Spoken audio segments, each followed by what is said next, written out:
Почитувана колешке, ако не верувате на анкети, има еден начин да се провери дали народот живее побаво или не живее побаво. Тоа е избори. Тоа е директно соочување со народот. Вие со вашите аргументи, ние со нашите аргументи. Директно да излеземе на избори и да се соочиме, па народот да каже дали живее подобро сега или не живее подобро.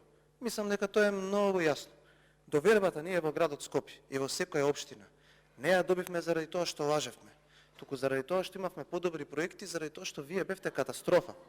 Вие бевте катастрофа и во градот Скопје, и во општината од која што доаѓаме, и треба да им одговорите на граѓаните зошто имате таква деструктивна политика кон тие граѓани и зошто ги казнувате. Дали со овој буџет ќе се направи нешто во оние општини кои што ги изгубивте вие на изборите? Нашите амандмани, вклучително и моите, за нашата општина Ѓорче Петров не беа од надлежност на градоначалник, туку беа од проекти кои што треба владата да помогне за да се реализираат. Затоа што се надлежност на владата, тоа е по законот за децентрализација. Вие не ги поддржавте. Еве, јас сметам дека е добро од оваа говорница вие да им објасните на граѓаните на Ѓорче Петров зошто сте против изградба на мегапаркот. Таму беше депонија, поголема од Рисва. Еве сега, за една година, таму нема депонија, туку има нов модерен мегапарк, поголем од градскиот парк во Скопје. Еве го 70% е готов.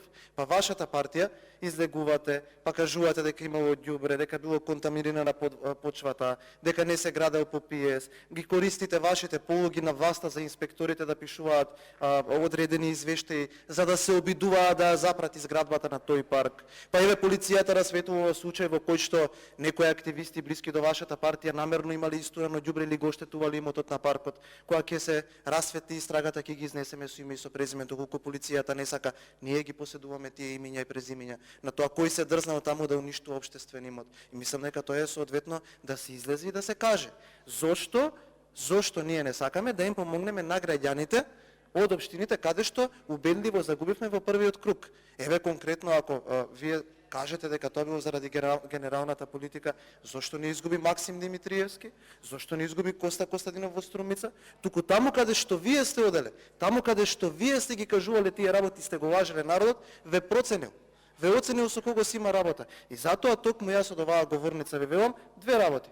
Прво, со овој буџет никој граѓанин на државата нема да добие ништо повеќе, особено вие сте експерти, требало да ве консултираат за даночната реформа затоа што е катастрофа, а второто, ние сме подготвени со сите работи, со сите атрибути. Дали биле добри, дали не биле толку добри, дали некаде сме погрешили, сме направили нешто добро, да излеземе пред граѓаните, да се соочиме со граѓаните, граѓаните на избори нека кажат дали ВМРО ДПМН е изработил како што треба или дали вашата партија е подобра од она кое што ние го нудиме сега како перформанс. Ви благодарам.